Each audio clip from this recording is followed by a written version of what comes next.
Gig Gab, episode 438 for Monday, July 15th, National Give Something Away Day 2024.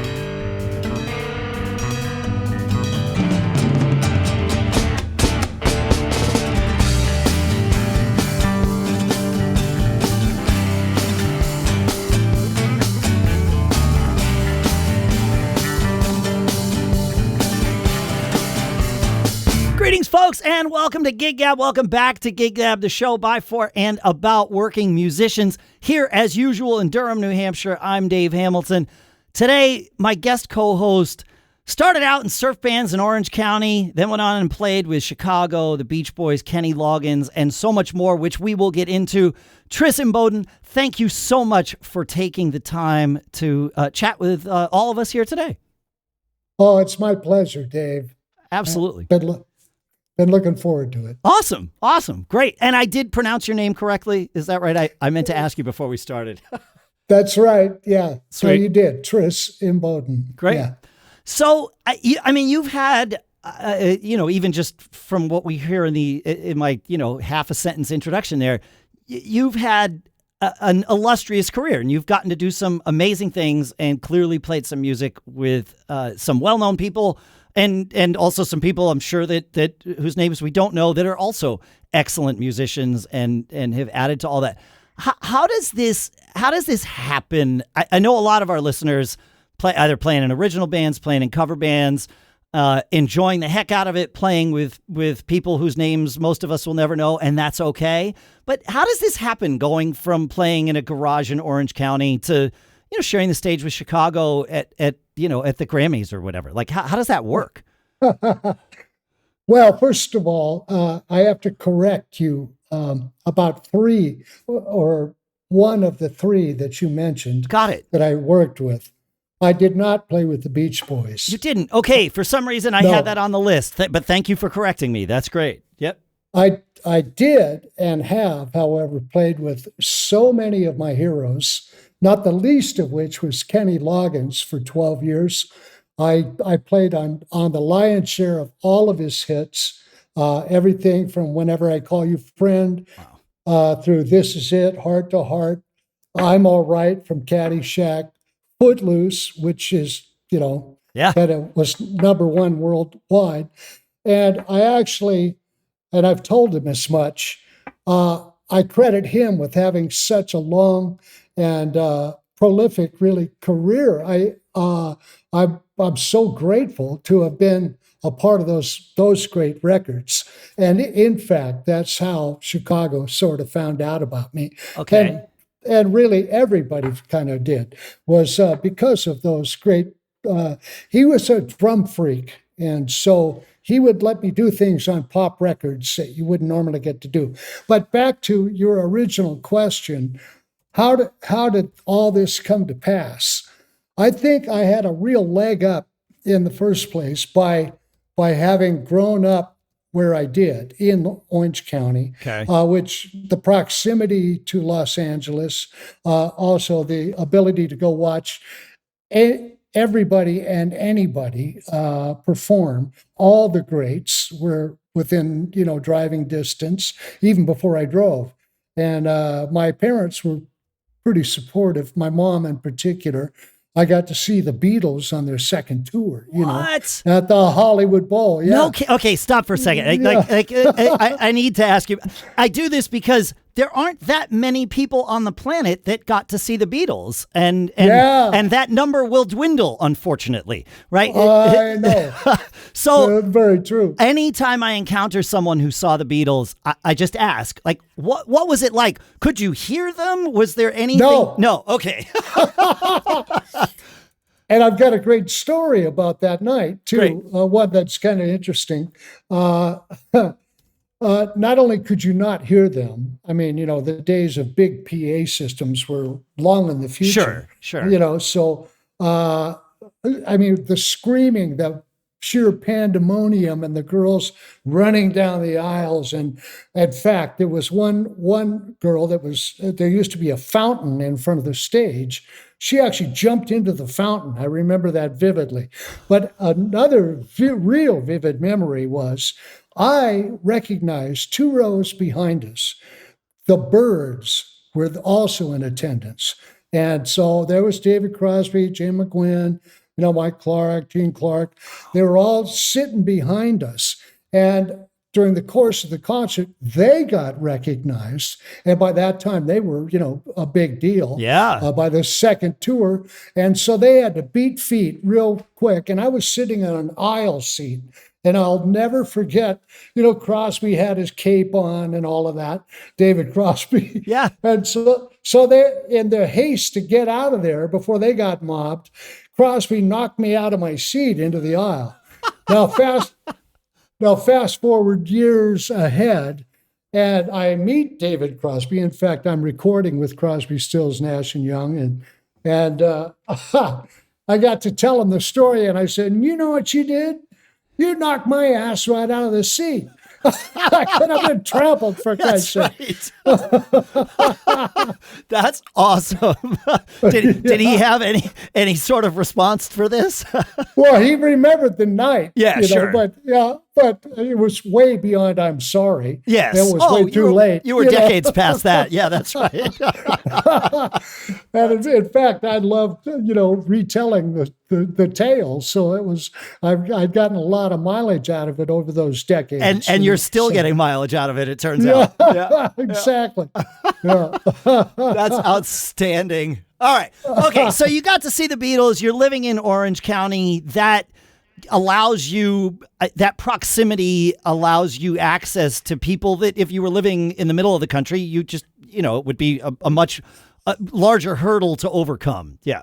Absolutely. I have to mention, when you say surf bands, yes, initially when I first started playing in bands, it was like in the, like 62 or thereabouts, 1962.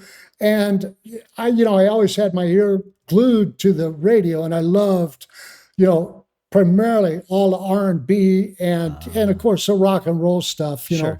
Elvis and Jerry Lee Lewis and Little Richard and all those people.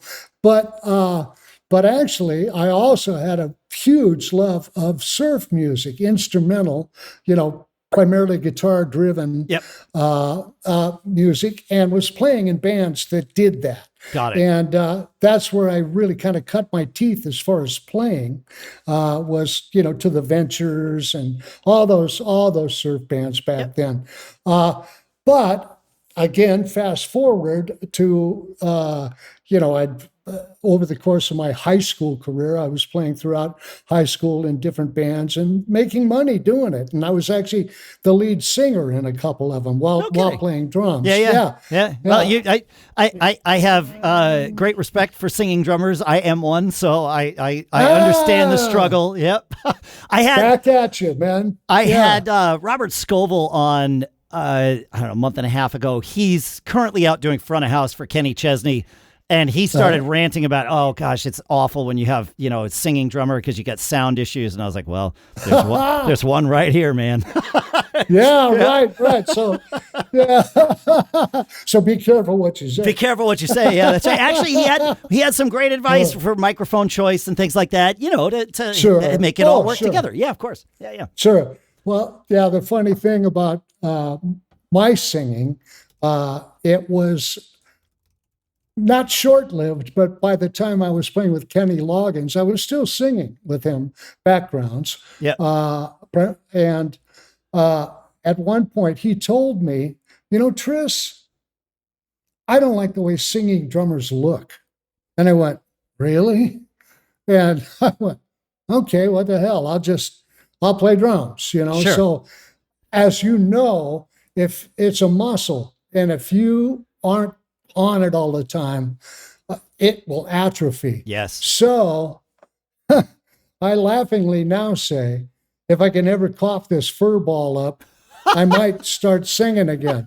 I think what left my head ended up down my throat, probably. There you go. So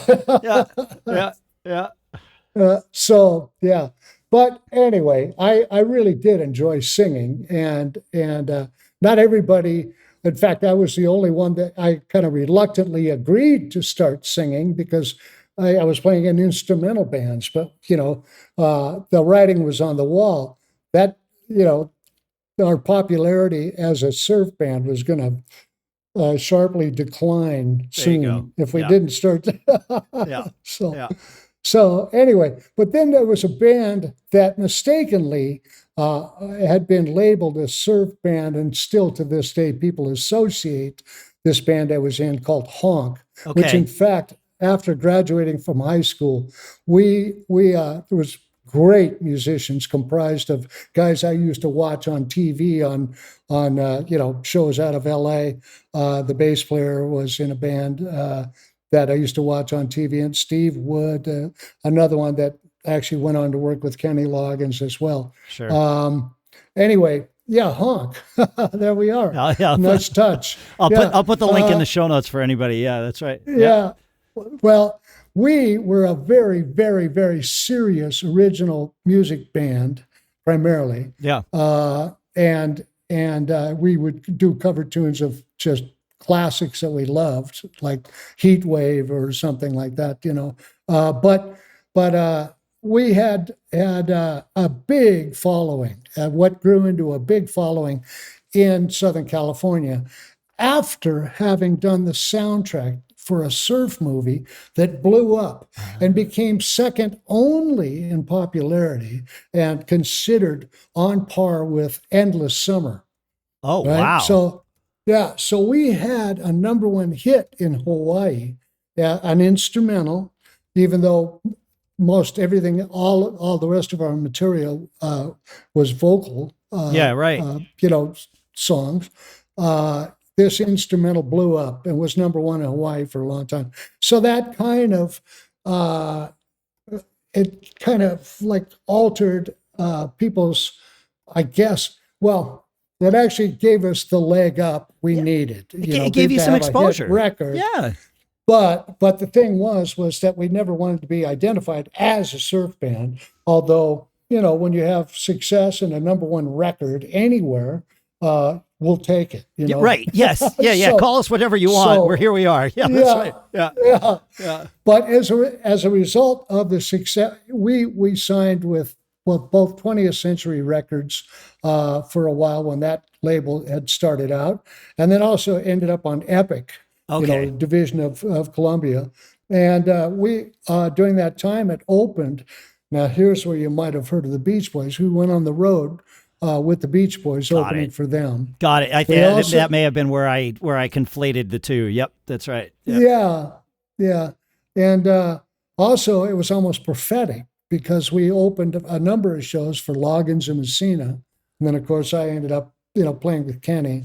And we opened for Chicago. Oh, wow.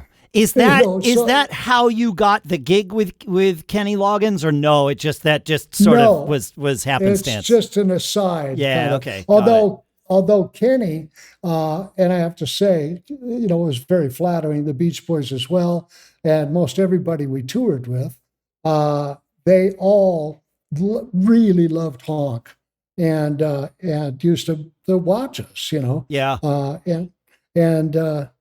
That also, Kenny never forgot Steve Wood, who was a member of Honk.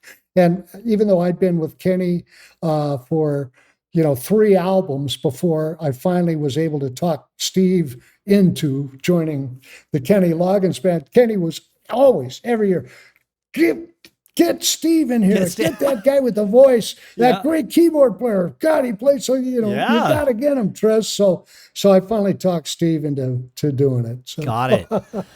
Okay, so when obviously there's a progression of things that happen here, but you were with Honk, you got your opportunity with this surf movie that sort of elevated you, but each step you had to kind of grab the reins and take that forward. You could have just sat with the number one and not done anything.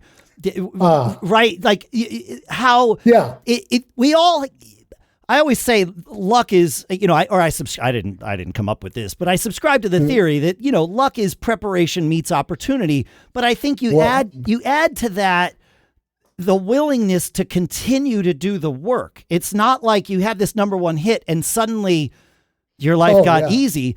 In fact, I would argue your life probably got harder once you had that number one. But you had the opportunity to do the hard work, which not everybody gets the opportunity to do. Is that about right? Yeah. Okay. That is very, very true. All of that. Yeah. One of the problems that we faced was that, people associated us, as I said, as being a surf band. Well, we weren't a surf band. The years of surf music were long past anyway. And we were very serious, like in-house. We had 3 great writers in the band. I mean, really good writers, all of which have gone on to do, if I start telling you what they've done, you won't believe it. But anyway, so we tried to downplay the surfiness, although it was a gift, without a doubt. Yes. And got, like I say, our foot in the door. But anyway, we just kind of imploded right on the verge. We were right just this close. In fact, at the CBS convention, we were told, you're on our list. And that's all it takes, Yeah. It was a corporate decision back then, who got the promotion and who didn't. We had a real strong album in the can and really good stuff produced by Henry Louis, who was Joni Mitchell's producer back then. Yep. And so anyway, but I learned so much through that whole experience. And the wonderful thing was even though we didn't meet with worldwide success or even national success to speak of, we were so well respected in the music community. All the shows, at our heyday, our height, we sold out a week at the Troubador. Wow. That's a big deal. That's a big deal. Yeah. Well, it was like 4 or 5 nights anyway at the Troubador. And man, that was back then. That's where the Eagles were formed. We were there when that was happening because we were all doing hoot nights, before, Honk took off and the Eagles were formed. Anyway, Elton John was discovered there. It's like, so it was pretty big time. We did Don Kirshner's rock concert from there. Wow. That's pretty cool. Yeah, that's pretty cool. So as a result of having been in that band and the fact that we were so well respected amongst musicians and producers and that, when the band broke up, I moved to LA officially from Orange County and started doing demo sessions. Back then, with publishing companies, they wanted drummers and musicians, like we're different, Well, we are different, Tris, but between you and me, we know we're a little better. No, just kidding. Thank you. Yeah, no, I hate that old joke. Same. What do you call somebody that hangs around with you musicians? That's us. That's drummers. A drummer, right? That's right. So, but anyway, back then, they were making songwriter demos, so many publishing houses. So you actually could kind of, make a living just doing that if you got in. And you were able to leverage what you had done with Honk to get in. So exactly. Do you know that movie, That Thing You Do? Because your story reminds me of like a real life Guy Patterson, right? He was in that it's that. I'm sorry, I'm showing my ignorance. I haven't seen that movie. It was the Tom Hanks movie that was done about a one-hit wonder band, from California years ago. But the drummer was like the one that was the most serious in the movie about making it happen, and the band imploded as many bands turns out it do, right? And then he just he took his path, and that was at least how the movie ended, and that was his story. But yeah, interesting, fascinating. Yeah. So anyway, one thing led to another, and how it goes. A producer, hears a song he might like, and also, by the way, who's that drummer? I like what he just did. And so anyway, I ended up starting to do master sessions, and I did an album actually with Ian Matthews, a British artist. I'd flown to Nashville to do it with them, and and was about to go on the road with them when these auditions for the Kenny Loggins Band started. And I thought I literally had a deer fart and a windstorm's chance of getting the gig with Kenny Loggins, but the music was just spectacular. And it was the Celebrate Me Home album. That was the only early solo album of his that I didn't do, but I did the tour. Got it. Okay, so you auditioned for the tour. Gig. Got it. I auditioned, and like I said, there was about over 200 and some odd drummers that were auditioning, most of which I knew their names, and they were heroes of mine. Yeah. So that when I say Deer Fart in a Windstorm, I meant it. But yeah, right. they kept calling me back. The album Celebrate Me Home, the drummers on that album were Harvey Mason and Steve Gadd, two of my absolute favorites, Wow. So yeah. Yeah. So I gratefully had studied them enough that when, how the audition went down is they played the track for you. They had a chart where everything was meticulously charted out. And then they'd play it one more time, and then you'd give a crack at it. Well, I'd studied Steve Gadd and Harvey so well that, some of their nuances and that weren't foreign to me. Right. And so I could kind of adapt them, right away. And that and the fact that George Hawkins, a bass player, rest his soul, who was like one of my all-time favorite musicians, man. He and I just clicked, man, from the first two bars. So anyway, it was getting closer and closer to the deadline when I'd already started rehearsals with Ian Matthews to go out and open for Little Feat, and another band of heroes of mine. And I was going, God, what if I get this gig with Kenny? Because they kept calling me back. What am I going to tell Ian? Well, I had to tell Ian, I'm sorry, Ian. I never thought I'd do this, but I've got this opportunity. And so anyway, wow. Yeah. So, and then after that, we went on the road with Fleetwood Mac to promote Celebrate Me Home on the Rumors tour, which was one of the world's wow. record. Yeah. And so the rest for me, I have to say, is my own personal history, and I'm really grateful for all of it because that's amazing. Like you took advantage, your band imploded, and you decided this is not going to, I was going to say this is not going to define me, right? You have one of those moments when in fact it does define you, but in a positive way, right? Right. Well put. Right? Well put. That was the moment where you took the reins of your music career and said, there will be one. Yes. And made it happen. Yeah, very much so. Yeah. That's awesome. I like love the way that. you put that. I love that. I do a show for small business owners called Business Brain, and one of my my co-host in that show, he had $1 million judgment come against him early in his career, and he said, "I'm not going to let this define me." And in fact, we can point back and say, no, it absolutely defined you. but successfully, he figured out how to pay off $1 million debt, and then he was home free. Yeah, he was off to the races. Exactly. Yeah, exactly. Good for him, man. Yeah. All right. So we were introduced by our mutual friends over at Ultimate Ears. Yes. So I know you use in-ears, which is a subject that, if we don't talk about it in an episode here of Gig Gab, is rare. It is something we talk about often. Yeah. But I'm curious, what model do you like to use, or do you have different models for the studio versus live? Like what's that like? I want to dig in a little bit on in-ears because I know you've been using them for a while. Okay. Well, at present, I'm using live in-ears, but I also have a set of 11s. Yeah, I love the 11s. I do too. And the lives are I found to be just the incredibly versatile workhorse. They in almost every situation. In fact, I have them in now.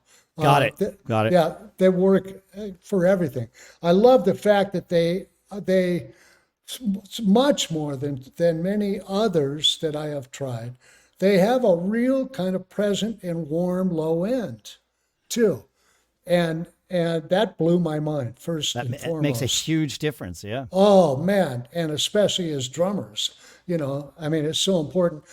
For years I've used a kicker on the bottom of my drum throne, Yep. to create the audio illusion Yes. Right. that Yeah. To I'm, give you a little resonance there. Yeah, man. yeah, Yeah. but I find that I'm not missing that now because I Really? don't. Yeah, it's nice when we have it, and with my own band, I have a subwoofer in addition to that too. That sort of supplants the need for that. For that kicker. Sure. Yeah, Yep. but even if I don't have that, and there are situations and times that it's like that, I get so much low end, too, and both from the live and the 11s. The 11s. But Yeah, I've been using the 11s yeah, for years, and I got them with the ambient option because some gigs that I play, they don't set up enough mics on stage or whatever where it's like, okay, I got to bleed something in, and so the ambient can work for that too. You lose a little low end when you pop the ambient filters in, but Right. yeah, but that's Right. just how it goes. Yeah. yeah, it's Yeah. a trade-off. Yeah, Yes. yeah. Yeah. But man, I am so happy with my Ultimate Ears Pro. I'm just so grateful. I got introduced to the family, if you will, at the NAMM show, this past NAMM show. And, before that, I had, without mentioning names, I'd kind of been using the other guys. And, Sure.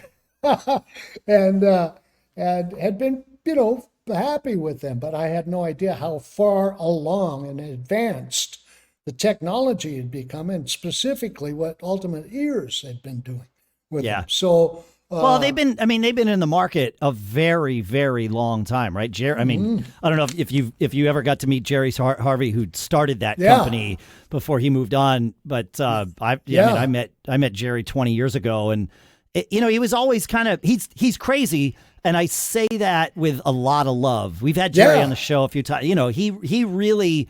He wasn't the only one pioneering that industry back, then at the beginning, but he was certainly one of the ones pioneering it, and it shows in the lineage of what Ultimate's been doing and all that out absolutely, there. absolutely. Yeah. And Yeah. that's, I, with Chicago, that's primarily who we'd been using. Got it. But Yep. but my the set that I had was a number of years old, and so anyway, as we all know, or most of us know, our ears continue to grow, and so even though the seal might have been at one time perfect, it was no longer perfect, and I didn't Yes. even realize, So You don't. It's Yeah, like yeah. it's the frog gets boiled, right? You don't quite realize because you're using it night after night. You get used to the Right. leakage. And Right. then you get a new set, and it's like, oh, whoa! Every 10 years or so is what I've found where it makes Yeah. a difference. Yeah, Yeah. for sure. Yeah. Yeah, And I'd left the band in 2018, Got it. And so it had been that, and geez, I think I'd had my, the in-ears I'd been using a couple of years before, Yeah. having left. So it was almost 10 years, yeah. It's interesting. You mentioned that Chicago, was essentially the tour was standardized on one brand of Ultimate Ears. I was talking to somebody else in the industry recently. I hear that it's no longer the case that a tour will provide ears for everyone. And certainly, I guess there are some tours that do, but he was even saying the Stones tour this time, it was like, okay, well, bring your axe and your ears. And it's up to you to show up. I guess it's so many become people. that. It's become that. Yeah. Yeah. And I think I mean, that shows how many people are using and comfortable with ears. And I love that because 20 years ago, that was not the case. Oh man, and I still bear the scars. I'm telling you, when I don't have my in-ears in, I've got hearing Earplugs. aids. Oh, hearing aids. Oh, there Hearing you go. aids. Yeah. It's like 60 years of playing the drums, and man, all those years with nothing but my acoustic drums, a combination of that guitar amps, and then the monitors that we used to use. My God, for years, I guess it's all right to use names. Clare Brothers, a great sound Yeah. company, Yeah. incredible sound company. But I had an S4, which was their big cabinets, right, that they used to fly, cut in half, one on each side behind me, and and up at warp 10, Yeah, volume. man. And so, I mean, the damage was so done, like in my misspent youth, if you Yes. will, in my Yeah. 20s, that there was, I mean, my God, by the time, I didn't want to tell you how old I am, how long I've been doing this now, but it was inevitable, man. I just feel Yeah. like I just dedicated my ears to rock and roll, It was sacrificed them, I should say. Yeah, It's well, like, yeah, I think a little bit of both. Yeah, yeah, yeah. I'm a little younger than you, and I've told this story on the show many times, but I will happily tell it again because I think, whatever age and whatever spot in your career you are that you start protecting your hearing it's never too late, right? Like, you yeah. can always, but when I was 14, I had just started playing the drums and I read an interview with Alex Van Halen. Of course, Jerry Harvey was their front of house engineer. And Right. this is where Ultimate Ears sort of came from, right? Yeah. But Alex said in this article, in like Modern Drummer or something, I was a young drummer and ravenously consuming all this stuff. And Alex said he lost 70% in one ear and 30% in the other. Yep. And I was like, oh, no. And so I went out that day and got earplugs, and they were crappy, whatever. Yeah. What was available then? Well, it was what was available, but it was something. And that's what led me to Jerry and Ultimate Ears and in-ears in general. 20 years ago was I was always wearing earplugs, but still had to turn up a monitor wedge louder than a snare drum. Yeah. And it was like, this is not helping stage volume in any way, shape, or form. And I still can't really hear the stupid thing because I got earplugs in. Right. No, I know what you're saying, man. Yeah. Not to mention, like you say, the sound out in front suffers too. Totally suffers when the stage is like, if the stage is at 110, man, like, man, that's no bueno. No bueno. Es verdad. Es verdad. That's right. So, all right, I'm always eager to find out how people, like what people like in, especially drummers, but it's, we have an audience of people who play all kinds of instruments, but what's your perfect in-ears mix? What do you like to have? Some people, rarely, but some people say, oh no, I just like, the house mix in my ears. Other people are very particular about it. And do you like to mix your own ears, or do you like to have them mixed by somebody else for you? Well, that's a great question. I've got so spoiled over the years with Chicago specifically because we had a British monitor mixer that we would fly for every show. I mean, every tour, of course. But even if we had like a corporate gig, somewhere, we'd fly them from Manchester, England for a one-off. For a one-off, So that guy, he could look at me in my face, and I swear to God, he intuitively or whatever, however, he would divine what I needed in my ears without me even having to send my tech over to tell him. Sure. So, but it specifically, more specific in my mix, I needed an overall general mix. I want everything, but not necessarily the front house mix. I mean, I want it bass heavy, and I might not want as much drums in my in-ears as I would hope would be in the house by a long shot, because I'm getting some anyway, inevitably, even no matter how the seal is or whether they're the drums are right or there. not, exactly. So, and I've found too that even though this is something that I noticed in the questions that you sort of had sent to me in advance, that even though I've always been aware that every one of my drums is mic'd. Depending on the audience size, I inadvertently compensate. Now, Interesting. it's like, even, I wish, and I've consciously tried to play at the same dynamic level, No matter how big or small the room. Exactly, which Yep. you could very well do, and it's up to the front house guy, Right. to make you sound big, But psychologically, I guess, even after all these years, I always inevitably hit harder the bigger the audience. So, I mean, that makes sense. I get it. I catch myself doing the same thing. If I'm in a small room, I'm very aware of, okay, like I got to reel it in. Otherwise I'm going to be the one to ruin the mix, Yeah, right. But also if there's somebody, way far away, live music's a visual art. You want them to see you hitting the drums too. Like you're performing for them. There is that. Yeah. Thank you for that rationale. You're welcome. Yeah, even if that's all it actually is. Yeah, that's right. I'll take it. Thanks, yeah, that's right. man. Same. That's awesome. Okay, man. but you like to hear all the vocals, all the guitars, bass heavy, maybe lower on the drums. Sure. Yeah. Makes sense. Yeah. And as far as, any reverb or any of that, I like stuff pretty dry. Really?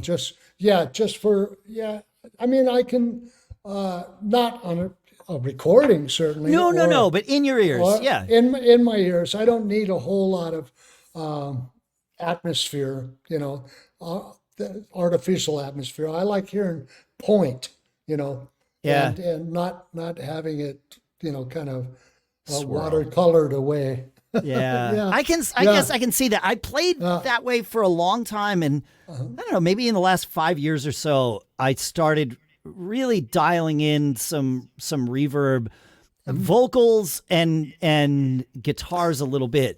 Vocals, so that yes. it's not because I'm singing too, right? A lot of the time, I'm singing blending harmonies especially. And so right, that makes sense. hearing the vocals super dry, it's fine and I can function, obviously, right? But it's I don't know, it's a little weird. Yeah. I understand. I if I were singing, I know it would be different. And I have to say, I think I kind of led myself down the wrong road. I do like having some reverb on vocals, even if I'm not singing, Yeah. Yeah. So, it just sounds a bit more realistic to me than drier than a popcorn fart, Yeah. No, Vocal. that's totally right. Yeah, exactly. Yeah. You want to be able to hear. Yeah. Yeah. So, yeah. Fun. Cool. All right. You earlier on, you mentioned something about Kenny Loggins being a bit of a drum freak and letting you get away with some things. I remember watching him train Brian Dunn in the Daryl Hall's house band. How to play I think it was how to play the Footloose intro, and Brian had copped it from the record slightly incorrectly. And Kenny stopped the whole thing and was like, no, it's this. And he showed him, how to play the offbeats. And Brian was like, oh, got it. Yeah, right. But it was really interesting how Kenny was like super locked in on that being very specifically correct. And you saying that he was a drum freak. So I want to hear a little more about that. Like, because, we know these guys as songwriters, singers, that sort of thing. But we all are like, we're nerds in the end. And so like, sure. I'm curious to hear about this. Yeah. Well, Kenny, I think because we had such a great communication, I could look at his back and kind of know what he was feeling, live on stage and that. And of course, I was over the course of 12 years that I was with him. But during that period, I mean, almost from the beginning, we just had that communication. And as such, I think it also developed a trust. He knew that he could throw an idea at me if we're working up a song, and he'd trust that I would take it and, try it as he like literally had presented it, but also try things like it, inspired by. And Inspired. so, Yeah, that makes sense. Yeah, sure. So, and he trusted my drumming, basically, and Yeah. my hopefully my taste or lack of said substance. Whatever, But whichever one you like. Yeah. yeah, well, I laughingly have always said that I've got to get away with some jazz crimes on pop records as a result. You know, stuff you wouldn't normally hear. Hey, On Steve some pop. Smith made a career of it with Journey, Yeah. right? Yeah, right. I know. God, I love him. I Same. love Steve. Yeah. But anyway, yeah. So sometimes it would be, you know, he'd leave it just up to me to interpret his ideas first, or sometimes he'd come to me with a song and an idea of a feel he might want, you know, or an approach, and then leave it up to my interpretation. Although there were times where very specifically we'd work out a part together too, section to section sometimes. I think a lot of it too was the fact George Hawkins that I mentioned earlier was our bass player, and he and Kenny had history predating the Kenny Loggins Band. George had played with the last tour of Loggins and Messina and done the last album and all of that, and George was absolutely the taste meister of life, and when it would come, he and I would approach a song compositionally and section to section have come up with parts and slight variations and patterns and substitutions in notes, and that would I mean you could solo the bass and drums and it would be interesting in and of itself. That's and be awesome. Able to stand by itself. I mean, he had this uncanny ability. I'm not taking credit for that, although I did contribute some. But, sure. But, yeah. Take the credit, man. It's fine. He's not here. You're fine. No. Oh, shoot. Oh, shoot. Well, I learned so much playing with him. That's and awesome. Then I had the good fortune to also work with, you know, Nathan East was our bass player too for many years with Kenny. I mean, Kenny's always just had nothing but ace players. He's managed to surround himself with, and the music so interesting. You know, his music. So yeah. And like I say, I really feel like I owe a debt of gratitude to him because he really put me on the map.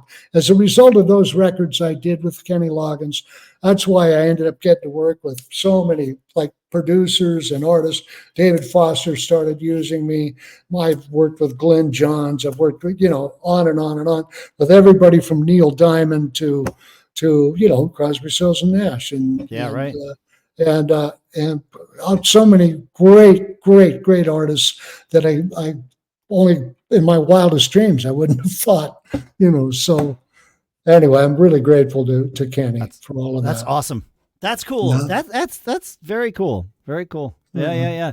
So you have your own band called the Tris Imboden Yacht Stars, right? That plays semi occasionally here, or out there, I should say. And I watched your sizzle reel and I kind of looked through it. It seems like, sure, it's yacht rock, but correct me if I'm wrong, but it seems like essentially what you're doing in that band is choosing songs that you've had some part of playing either with the original artist or recording with them or touring with them or there's some history for Tris with each and every one of these songs that you've got on the list. Is that right? That's exactly the concept, Dave. And it's not so much just me. It's everybody in the band has an association with every song that we play.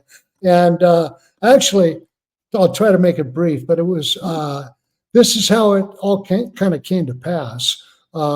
I'd been invited to we were planning, my wife and I, to go see Ringo and his All-Stars. Nice. And at a half an hour before we were going to leave, I get a call from Greg Bissonette who says, "Tris, I can't promise, but there's a good chance you're going to sit in tonight. We're going to play double drums and you'll be on Ringo's drums." And I was like, "What?" Crap. And I get goosebumps talking about it. So he says, take a look at Give Peace a Chance and with a little help of my friends, because we do them as a medley. Yeah, learn this medley, no rehearsal. I know. So it's a half an hour before we have to leave to go to the show, and so I have my wife drive, and I'm frantically, watching YouTube, and oh yeah, that's right. There'd be a version of it out on YouTube, of course. Yeah, smart thinking. Yeah. So anyway,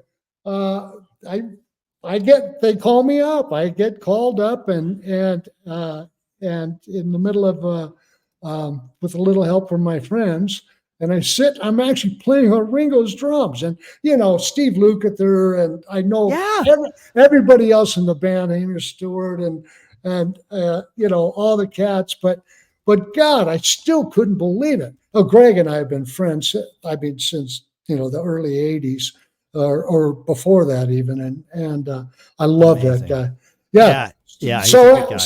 So on the way home, okay, I was going to make this short, and I'm already making it long. This is a great story. No. This is okay. These are the stories that Gig Gab is about. Like when these come out, tell them. It's great. Okay, great.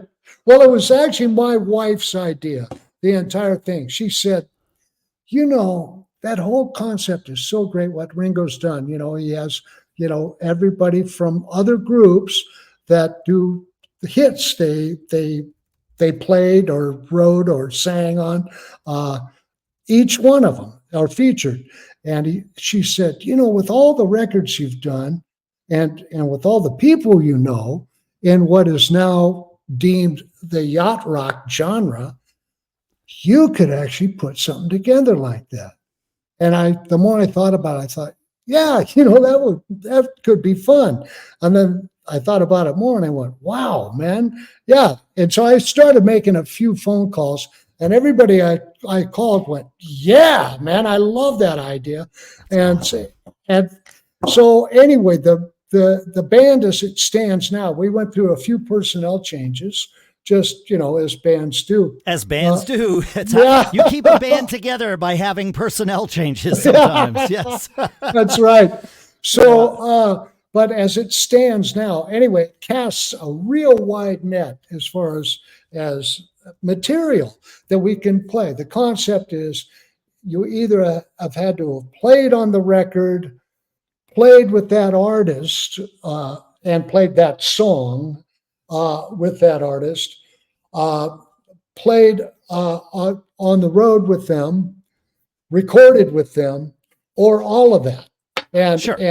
And if you have, it's fair game. So as such, it covers this enormous ground, like all the way, it cuts a swath from Donald Fagen and Steely Dan, that I briefly got to work with Donald, and all the way to, Earth, Wind, and Fire, and all what's considered, there's a subgenre called Yacht Soul too. So we do. That's right.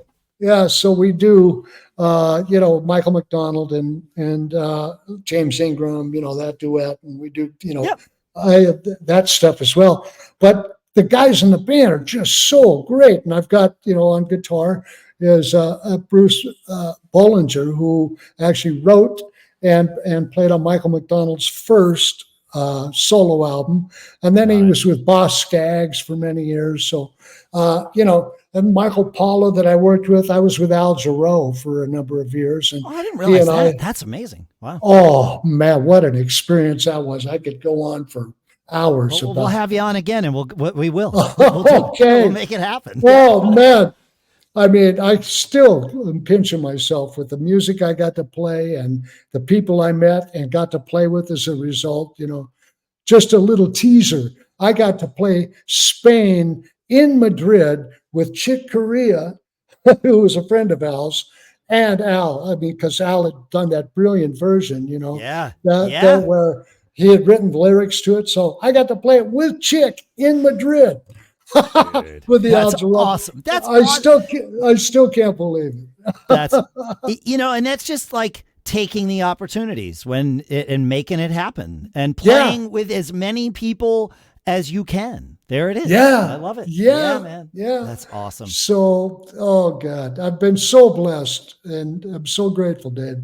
That's awesome. Well, I'm grateful that you spent some time with us here. It's been great getting to know you. It's been great getting to hear your stories and the lessons from your career and teaching people that drummers might be a step up from other musicians and, the important things in life, that. Tris. Yes. I love it. I love it. Tris, tell people where they can find out about your work and find out what you're doing next and all that stuff, if you would. Oh, okay. Well, there's always all music as far as recordings. It's still incomplete, as completist as they try to be. There's a lot of records I'm proud of that aren't included on there. But if you check under credits, it'll list the majority of what I've done recording wise. There's a lot of bands and that I've gone and toured with, and that there's no way of really knowing about that unless you know me, I guess. Sure. Yeah. Sure. Yeah. Like I did this great tour of Japan and Scandinavia with the great guitarist and producer Jay Graydon with the Jay Graydon All Stars, and if you know how to find it, you can find video of that on YouTube. But it's like but there's just so many things over the years that I've had the privilege of doing, working with so many great people, and so I don't know exactly where all of that could be cataloged, but anyway, I'll link to that. I'll link to your Tris Imboden Yacht Stars page too for folks. Absolutely. Yeah. Yes, there is. We do have a website, trisimbodenyachtstars.com. There's a show coming up that's booked. It's a big part of it's called Rhythm on the Vine. That is, oh God, that picture you just had up, that was at Live Aid with Kenny Loggins. Yeah, we were. Wow, yeah. Okay. Now that you say it, I'll put this is the picture on the homepage of the Tris Imboden Yacht Stars website. So yeah. Wow. There's video all over of that, but that's cool. Yeah, we actually got to play Live Aid, which was really something, man. What was I going to say? We have a show coming up September 15th. It's part of this Rhythm on the Vine series. It's cool. at South Coast Winery in Temecula, California, and a lot of great acts are going to be there. But our day will be the 15th.